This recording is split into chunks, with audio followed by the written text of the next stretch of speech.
Bonjour à tous les amis, j'espère que vous allez bien. Ici je vous montre rapidement et simplement comment faire les achats des cryptos sur Trust Wallet. Voilà, donc je vais ici sur Trust Wallet,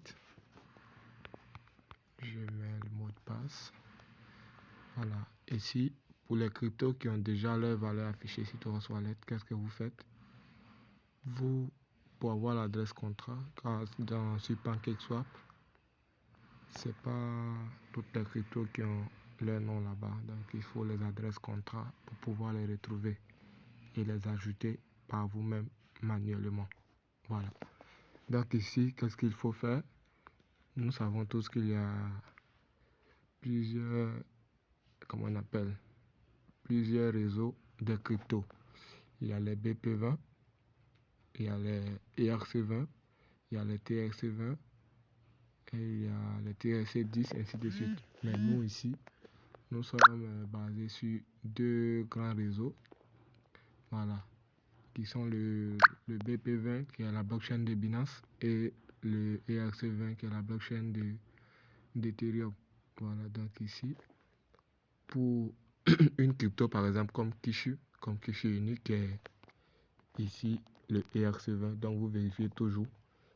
Lorsque vous avez le nom de la crypto, vous vérifiez ici. Si c'est le ERC20, ça veut dire il faut de l'Ethereum pour l'acheter. Et lorsque c'est ERC20, pour l'acheter, il faut aller sur la blockchain d'Ethereum. Là où il faut acheter, c'est du nom de Uniswap. Voilà, sur Uniswap, vous pouvez acheter les cryptos ERC20. Voilà, vous pouvez les retrouver là-bas et les acheter. Mais pour, par exemple, une crypto du genre comme SafeMoon Cash, voilà ici, vous voyez, c'est BP20. Donc BP20, c'est la blockchain de Binance. Donc là, vous achetez les BP20 sur PancakeSwap. Vous comprenez? Les BP20, c'est sur PancakeSwap. Les ERC20 sur Uniswap. Voilà, donc qu'est-ce qu'il faut faire ici? Je dirais bien pour une crypto qui a déjà sa valeur affichée sur Trust Wallet. Par exemple, pour certaines cryptos comme ça, vous allez écrire peut-être Shiba. Vous allez voir plusieurs Shiba qui vont se présenter. Vous allez voir plusieurs Shiba vont se présenter. Donc vous choisissez celui que vous avez, celui que vous voulez acheter au fait. Voilà, si vous n'avez pas encore de Shiba, vous choisissez celui que vous voulez acheter. Voilà, par exemple, le Shiba Inu, vous voyez ici, c'est le ERC20. Donc il faut l'acheter sur la blockchain, sur le réseau Ethereum qui est Uniswap. Donc pour avoir son adresse contrat, vous cliquez ici. Vous cliquez ici pour, je dis bien pour une crypto qui a déjà une valeur affichée. Voilà, pour avoir son adresse contrat, ça va apparaître. Pour les cryptos qui n'ont pas encore leur valeur affichée, ça n'apparaît pas. Voilà, donc on va ici pour retrouver l'adresse contrat de Shiba Inu. Maintenant, qu'est-ce qu'on fait ici?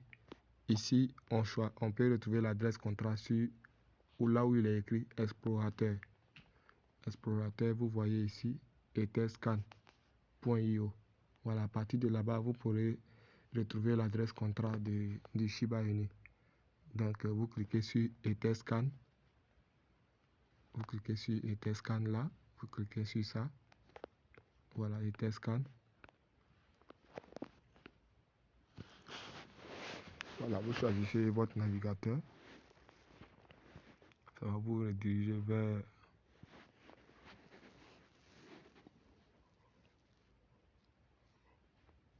voilà, ici vous avez déjà le nombre de holders, ceux qui détiennent la monnaie.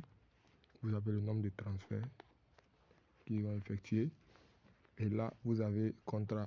Contrat, c'est cette adresse-là que vous copiez pour aller chercher la monnaie. Voilà, donc vous copiez en cliquant sur les deux petits bouts de papier là, les deux petits trucs superposés là. Vous cliquez juste dessus et c'est copié. Maintenant, vous sortez, vous retournez dans votre Trust Wallet. Vous retournez dans votre Trust Wallet et vous choisissez maintenant DApps. Vous choisissez ça, vous cliquez sur DApps. et vous y allez, vous défilez vers le bas. Défilez vers le bas pour chercher ça. Uniswap. J'ai dit bien les cryptos où il est mentionné devant ERC20, vous les achetez sur Uniswap. Pour les cryptos où il est mentionné sur le nom BP20, vous cherchez à partir de PancakeSwap. Voilà. Il y a plusieurs trucs où vous pouvez les avoir sur d'autres échangeurs, d'autres trucs. Mais les échangeurs, les trucs les plus populaires, c'est ces deux-là. Voilà, c'est ces deux-là que beaucoup utilisent. Donc, je vous conseille d'utiliser ça aussi. Voilà, pour les gens un peu beaucoup professionnels et beaucoup dans la matière, c'est eux qui peuvent aller utiliser d'autres choses. Voilà, donc pour ne pas dérouter un peu, utilisez ces deux-là. Et au fur et à mesure, vous allez suivre les formations, vous allez comprendre beaucoup de choses. Vous pourriez peut-être aller faire des tests sur ces échangeurs et puis essayer de voir comment ça fonctionne. Si là-bas vous arrange, vous continuez à faire vos transactions là-bas. Voilà. Donc pour Shiba Inu, on va sur Uniswap. Voilà, dès que vous cliquez sur Uniswap, ça c'est automatique au fait. Uniswap c'est directement sur Ethereum. Donc dès que vous cliquez, ça va vous envoyer sur un menu comme ça pour vous demander si vous voulez connecter ça à votre wallet. Donc vous cliquez sur connecter et automatiquement c'est connecté. Vous voyez, ça est sur Ethereum. Voilà, on ne peut pas le changer au fait. Par exemple, je vais faire l'exemple devant vous, je change. Si j'essaie de changer, vous allez voir ce que ça va donner. Ça va me demander encore de connecter. Connecter, vous voyez, si je clique, ça va refuser. Je vais essayer de connecter devant vous, vous allez voir. Cliquez sur connecter. Vous voyez, mais ça met ici connecter le portefeuille. Quand ça ne peut pas faire d'achat avec Binance Smart Chain. Ça ne peut pas faire d'achat avec Binance Smart Chain. Uniswap, Binance Smart Chain, ça ne va pas ensemble. Donc, ça refuse. Ça met toujours connecter le portefeuille. Donc, je retourne sur Ethereum. On va me demander de connecter. Vous allez voir ce que ça va afficher. Vous voyez, ça a mis l'adresse ici. Ils n'ont plus demandé de connecter le portefeuille parce que c'est affilié à ça. Ça marche avec ça. Donc, maintenant, l'adresse contrat que j'ai copié là-bas de Shiba Inu, où on demande de sélectionner un jeton. Vous cliquez là-bas et vous collez l'adresse que vous avez copiée là-bas. Là, vous collez ça ici. Vous collez, vous appuyez longtemps. Quand coller soit vous laissez, vous cliquez sur coller. Vous voyez, c'est le Shiba Inu qui s'est présenté. C'est le Shiba Inu qui s'est présenté. Donc vous cliquez dessus en même temps. Et puis, pour faire l'achat maintenant, vous faites quoi? Vous mettez par exemple un chiffre ici d'abord. Vous cliquez d'abord sur le 00. Vous cliquez sur le 0. Comme ça, dès que le clavier apparaît, vous mettez par exemple un chiffre d'abord. Vous pouvez mettre par exemple 1. Lorsque vous avez mis 1, vous commencez à mettre maintenant les 0. 1 0, 2 0, 3 0, 4 0, 5 0, 6 0. Au fur et à mesure vous mettez les 0, vous allez voir que le nombre de dollars va commencer à monter. Vous voyez, non? Donc j'essaie de diminuer les 0. Vous allez voir que le nombre de chiffres va diminuer au fur et à mesure. Vous voyez, non? Vous voyez, non? Vous voyez, non? Donc c'est comme ça au fait. Voilà. Donc lorsque vous allez cliquer sur 1, le nombre de 0 va commencer à diminuer et ça va commencer à envoyer le premier nombre qui est là.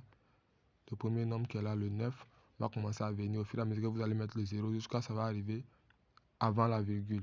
Lorsque ça arrive avant la virgule, vous essayez de, comment on appelle, vérifier le nombre de dollars que vous avez en fonction des 0 que vous allez mettre. Voilà. Et n'oubliez pas aussi de prendre en compte les frais de gaz qui vont être affichés devant. Voilà, par exemple, je continue de faire la manipulation. 0, 0, 0. Par exemple, comme ça. Je vais essayer de cliquer sur changer. Ça me fait 100 000 pièces de Shiba Inu. Voilà. Maintenant, lorsque vous avez le nombre de tokens que vous voulez acheter, vous cliquez sur échanger. Échanger. Ça, normalement, la valeur fait 0,9 $. 0,9 $. Les 100 000 pièces. Mais vous allez voir devant les frais de gaz ce qu'ils vont afficher. Donc, vous cliquez sur échanger. Vous cliquez sur échanger. On vous demande de valider le swap. Vous voyez, vous cliquez sur valider. attendez. Ça va vous montrer les frais de gaz. Ça va vous montrer les frais de gaz. Au niveau de confirmer la transaction, c'est ici que ça vous montre les frais de gaz. Vous-même, vous avez vu, pour l'achat des 100 000 pièces, normalement, voilà la valeur normale des 100 000 pièces. 0,9 $. Mais voilà les frais de gaz que je dois payer à Ethereum avant de faire l'achat de 100 000 pièces de Shiba Inu. Voilà, 5,81 $. Voilà, plus les 0,9, ça fait un total de 6,75 $. 6,75 $. Voilà, donc c'est ce qu'il faut faire et c'est comme ça qu'il faut faire. Si vous avez le montant exact, que ça vous arrange, la valeur là vous arrange. Voilà, j'aimerais aussi signaler que c'est pas seulement à cause des 100 000 pièces que c'est 5,81. Même si vous décidez d'acheter peut-être 1 million de pièces, les frais de réseau actuellement vont être toujours comme ça. Ça peut varier, ça varie de temps à autre, d'un moment à l'autre. Donc, les frais de réseau n'ont rien à voir avec le nombre de pièces que vous achetez. Voilà, les frais de réseau n'ont rien à voir avec le nombre de pièces que vous achetez. Voilà, vous pouvez acheter pour 10 000 $ et les frais de réseau vont être 5 $. Ça, vous faites toujours la valeur des 10 000 plus les 5 $. Le résultat que vous allez avoir, c'est ce que vous allez payer avec votre solde Ethereum. Vous voyez, ils ont mis ici solde Ethereum insuffisant car je n'ai pas d'Ethereum actuellement. Voilà. Donc vous cliquez, si vous avez le montant exact, le total qui est affiché là, si vous avez ça, vous cliquez sur ici, ils vont demander d'approuver et vous acceptez. Si vous cliquez ici directement, l'achat va être effectué avec succès. Voilà. Donc ici, je vais faire ça pour, comment on appelle, uniquement les vidéos de... Je vais voir la minute, si c'est pas trop, c'est déjà trop. Donc je vais arrêter là. Déjà ça, c'est la vidéo uniquement pour Ethereum. Donc je vais faire une autre vidéo pour les BP20. Voilà, donc si c'est à tout à l'heure pour un nouveau numéro.